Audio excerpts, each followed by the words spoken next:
Hi, today we're going to be talking about the French Salon in Impressionism, and this will be the first of two modules I'll be doing with you. This one is about the Salon, and then in a few weeks we're going to also have one on the New York Armory Show, which is how modernism came to America.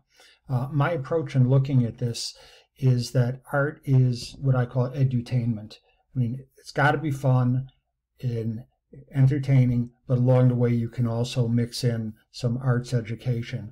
That also allows us to link, in my opinion, different artists and different movements together as we're working our way through the gallery.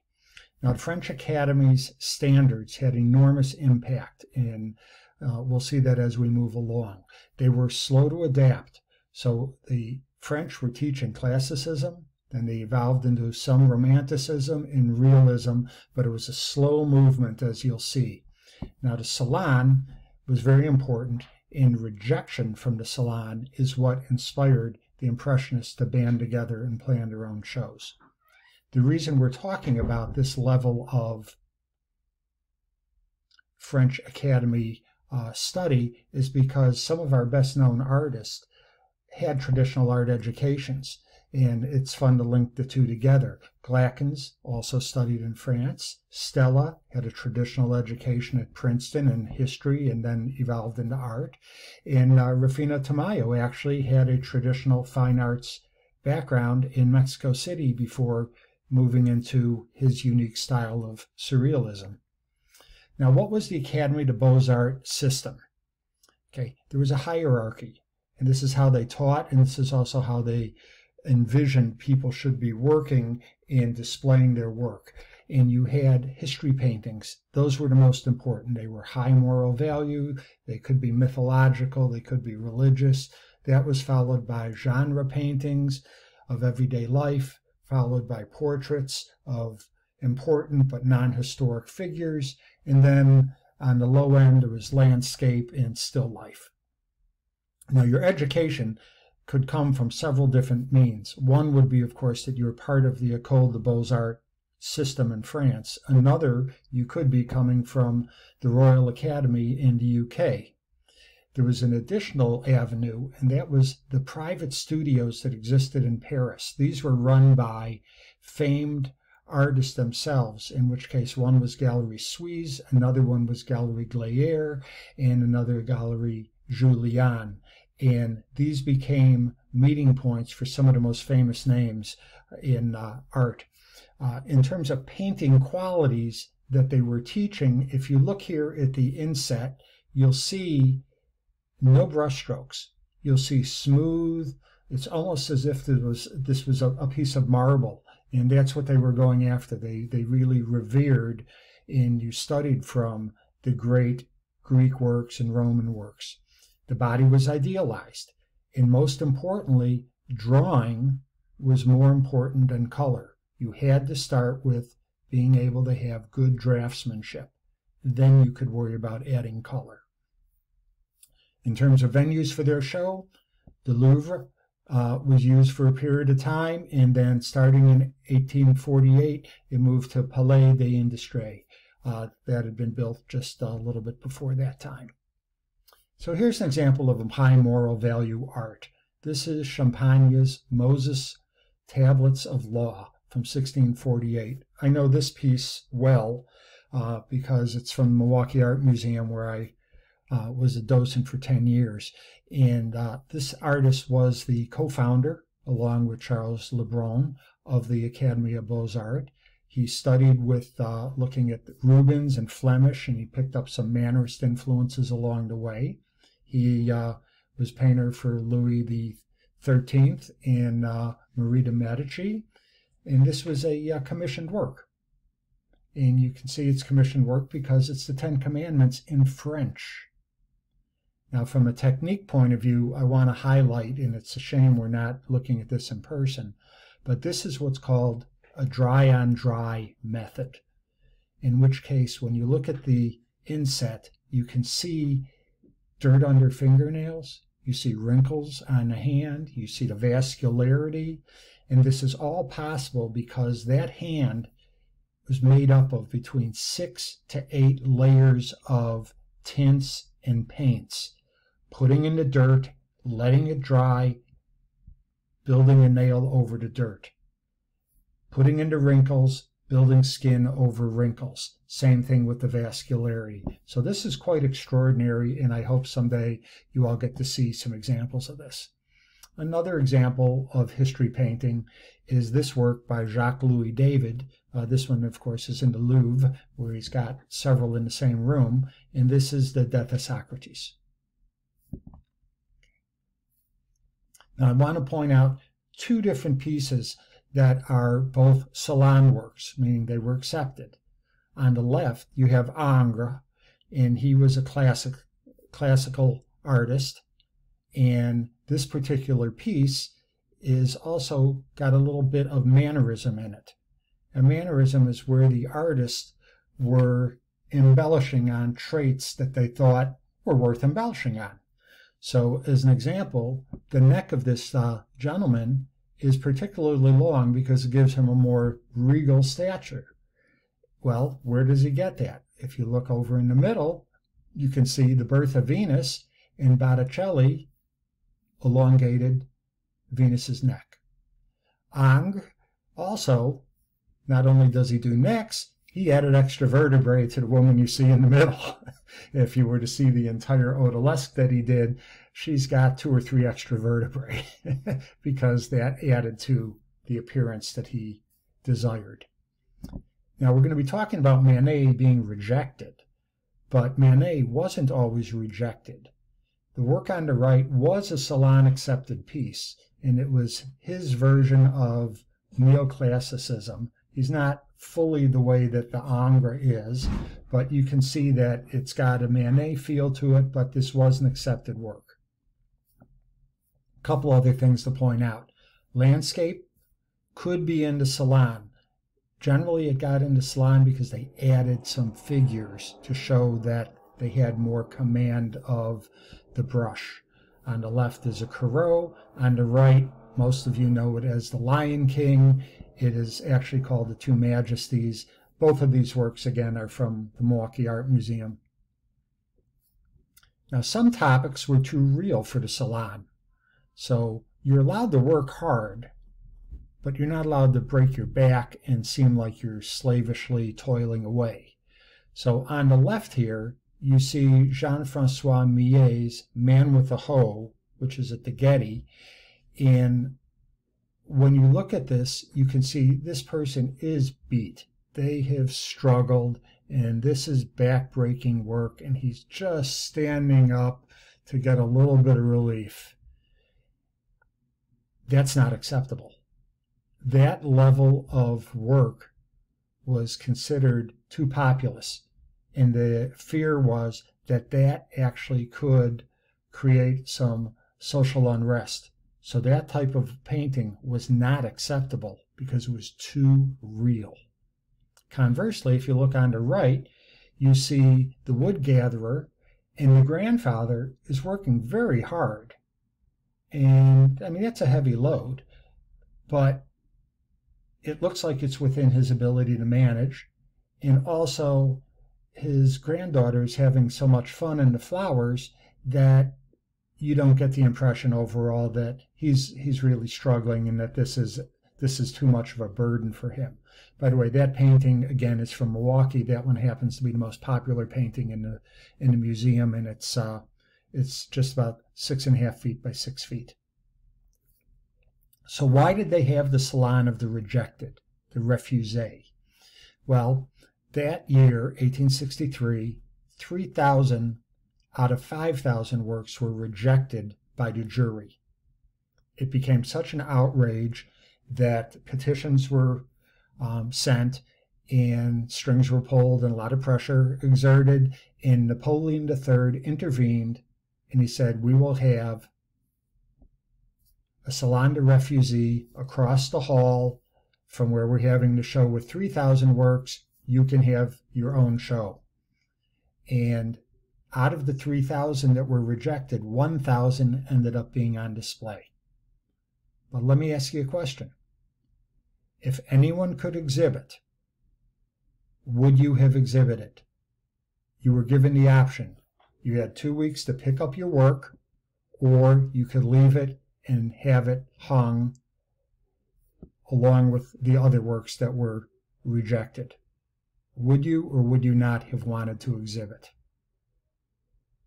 Okay. The show itself, it was impactful, but it wasn't a particularly big success. The Manet luncheon we're about to show you was the cause de célèbre. It was outrageous what it started. The Impressionists, because of the rejections, they started banding together to have a show initially in 1870, but ultimately it took place in 1874. The work on the right is by Whistler. Yes, that Whistler. And this one is called Symphony in White, and it's 7 feet tall practically, and 3.5 feet wide, and she's spectacular. Okay. It also is a work that was rejected not only in Paris, but it was rejected the year before at the National Show in London. However, while it was on display, it gained terrific response, and he considered it a big success. So back to the question we were just asking. If you were rejected, would you have shown? Well, the dilemma people faced is in the real salon, they knew that if they were accepted, they were going to be hung next to other accepted works that a jury had evaluated. Here you had the possibility that you were going to put a work that you felt was very good, and may have been very good, but it was going to hang in a room where you had no control over what kind of god-awful things may have been above it and adjacent to it or below it. So those were the issues, and that's why only 1,000 works were shown instead of 3,000. Now I'm talking about Manet, and Manet is with an A. I know a lot of you think it's Monet with an O, but really what I call the big dog is Manet. Okay, he was from a well-to-do family. He studied at Tom's Couture Studio instead of the Academy. There's an example of a couture work. Terrific artist, a lot looser brushstroke than what you would have at the Academy, a lot more immediacy than you would have at the Academy, and it's more casual than you would have at the Academy. Manet was accepted in the Salon from time to time. The Spanish Singer was accepted, whereas the painting on the far right was rejected. That one was criticized for having just dabs of black and white to characterize people, and it was altogether too slapdash, and so that was a rejected work. The work on the bottom is Olympia. Many of you know about this painting by Manet, and here the courtesan is staring right at you, and she is completely naked, other than the little bow around her neck, and she's entrapping you with her eyes. That work was accepted in 1865, 2 years after the brouhaha that we're talking about in 1863. So here's what it was about. Luncheon on the grass. It's a strange scene. She's naked, but they're formal. Why do you think that is? I know, it's peculiar. She's not idealized. Look at her. She's chalky. She doesn't have an outrageous body. She has a little bit of a roll across her stomach. And again, the same model. This is Victorine, and she is staring at you and making sure that you are looking right back at her to see that she is naked, sitting there with these guys that are dressed to the nines. So this was incredibly criticized, in part because, of course, the strange scene and because her nudity. But let's see, where did it come from? Well, nudity, it seems, is allowed as long as it's idealized or it's mythological. So Manet was known to have studied classical art. So here you can see that he has lifted the scene from Giorgione's Pastoral Concert on the left, where the dressed men are having kind of a vision, we think, of these mythological figures joining them in the nude. On the right, you can see the exact poses that Manet is using. This is a subsection of The Judgment of Paris by Raphael. So you can see that he is lifting from, I guess if you're going to steal, he's stealing from the best and putting a modern spin on it. And it turns out that this work had too much modernism. It was okay classically, but when you contemporize it, it was considered too much. Now across the hall, in the big show, they had Salon de Venus going on. So while at the rejected show, the nude was under scrutiny, in the official show, there were many nudes on display, and they were cause de célèbre. The Cabanel's Birth of Venus on the left, and also Paul Baldry's work on the right. And she isn't even a mythological figure, or loosely you could figure she fits somewhere in some kind of mythology, but generally speaking, she's just a nice-looking naked woman. But again, it's loosely characterized as being something that is idealized or mythological. So there was a double standard that took place. Now, before I move into Impressionism for a few minutes, I want to pause and say, why do we know about the artists that we know about? And this is a chart that was presented at the School of the Art Institute, and it's really stuck with me through the years. So let me just pose it briefly, and we can always come back to this in the future. But this shows kind of a codependency between all these parts of the eco world of art. You have an artist, but if he's by himself, is he an artist if no one ever sees his work? Or does it need to be validated? Well, what did we have during the Salon time? We had an artist, and they were trying to get into a curated show, the exhibitions, or the Salon jury, which is another word for being curated. If they happened to get in the show, what occurred? Well, hopefully the people on the left, some of the most famous writers of all time, Baudelaire and Émile Zola, were critics. There were dozens of papers about the show. So they began to get traction. And then, of course, if they were in the show and they had some favorable press, perhaps there's some collectors. And on you can see how this feeds off itself. In our day, what do we see now? We see that artists, and then we have PR, and we have dealers promoting them, and hopefully a museum decides to add them, and each leg of this can help validate the next leg. Fun topic. Well, the Impressionists banded together to gain visibility, and we know who they are because of the visibility that they gained. Manet, Edward Degas, Berthe Morisot, and Mary Cassatt knew one another. They were in a similar social strata. Morisot also ended up marrying Manet's brother. Renoir, Monet, Bazille, Pissarro, Sisley all met through the Glayer and Julian art classes. And eventually these two groups merged, and what was really going on is the lower group, the Renoir, Monet, Pissarro, Sisley group, really wanted to get into orbit where Manet in particular was. And you can see this on the right, where Fantin Latour did this painting, Studio in Batignolles, and it is Manet is the star, and then you have alongside him, you have Renoir, you have Zola, you have Bazille, and you have Monet. The tall one is Bazille, and that was a hazard in the 1870s because there was the Franco-Prussian War, and he got killed. And that is also why they had to wait until long after the 1870 period to have their show. So the first of their 8 shows was in 1874. As much as they revered Manet, Manet did not show with them at their shows.